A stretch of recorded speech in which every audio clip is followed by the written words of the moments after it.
40-50 वर्ष पहले, केवल एक पीढ़ी या 2 पीढ़ी पहले, घर में कोई संत आए, महापुरुष आए, विद्वान ब्राह्मण आए, बड़े बुजुर्ग आए, तो जिस घर में वो आते थे उस घर के सभी लोग चरण स्पर्श करते थे। कहना नहीं पड़ता था, सब अपने आप, ये संस्कार। और आज जो हमारी नई पीढ़ी है, 5 वर्ष के, 7 वर्ष के, 10, 12, 15 वर्ष के जो संतान है, पहली बात तो उन्हें कहना पड़ता है, बेटा पैर छुओ, आशीर्वाद लो, गुरुजी आए हैं, बाबूजी आए हैं, बड़े हैं। अब पहली बार में यदि आ जाए तो हमारा सद्भाग्य, नहीं तो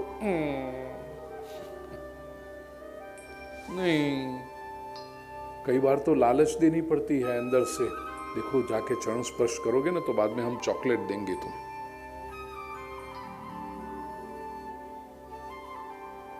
ये किसी एक व्यक्ति का दोष नहीं है, किसी एक परिवार में ये क्षति ऐसा नहीं है, पूरे विश्व में ऐसी हवा चल रही, श्रद्धा कम हो रही है।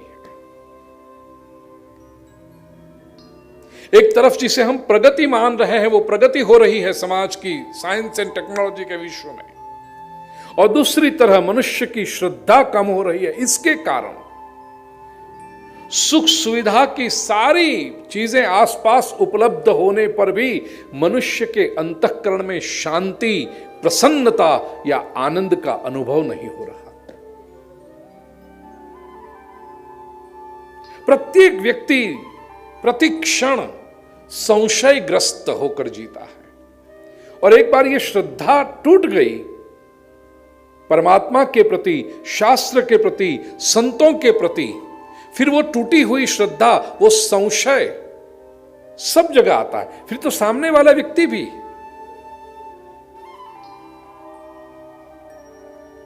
यदि सामने वाला व्यक्ति कोई अच्छी बातें कहे तो भी सावधान हो जाता है, क्यों मेरे लिए अच्छा बोल रहे हैं, कुछ मांगेंगे, कुछ करना पड़ेगा उनके लिए, संशय आता है। धर्म का कार्य है मनुष्य में श्रद्धा का जागरण करना। तो सनातन धर्म, वैदिक संस्कृति श्रद्धा जागृति की संस्कृति है। कितने लोगों में हमारी श्रद्धा, वेद पुराण शास्त्रों में श्रद्धा, गाय में श्रद्धा, तुलसी में श्रद्धा, पीपल के वृक्ष में श्रद्धा, संतों में श्रद्धा। भगवान का दर्शन तो कब करेंगे क्या पता, महापुरुषों में भगवान की झलक दिखलाई पड़े, यह हमारी श्रद्धा का परिणाम। माता पिता के प्रति श्रद्धा, 17-18 वर्ष की आयु हो जाए माता पिता का विरोध होने लगता है। मम्मी आपको कुछ पता नहीं चलता, पापा आपका जमाना गया। और मम्मी पापा का जमाना ही यदि गया तो दादा दादी तो क्या चीज है। श्रद्धा नहीं, वो जो कहते होंगे वो मेरे लिए कल्याणकारी है, उसमें मेरी भलाई है, ये श्रद्धा ही उड़ गई। यहां बैठे हुए सब लोग एक बात का स्वीकार करेंगे, हम जब छोटे थे, ऐसा नहीं कि हमें माता पिता कड़क शब्द नहीं सुनाते थे या सजा नहीं करते थे, चांटा भी लगा देते थे। मैंने तो खाए हैं माता पिता के चांटे।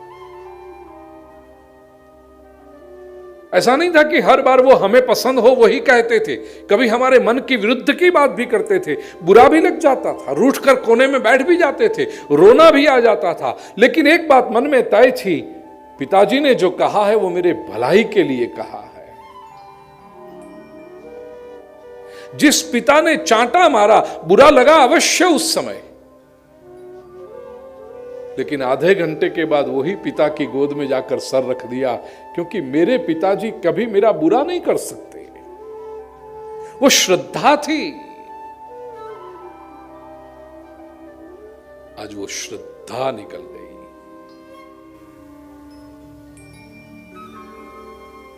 और ये बहुत बड़ी, तो ये महात्म्य में दर्शन हम करेंगे ग्रंथ किस लिए अध्ययन करना है?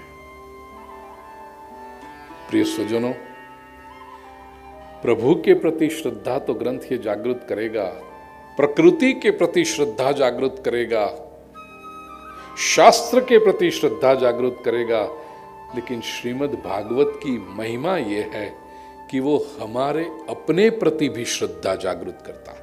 ये उसकी महिमा।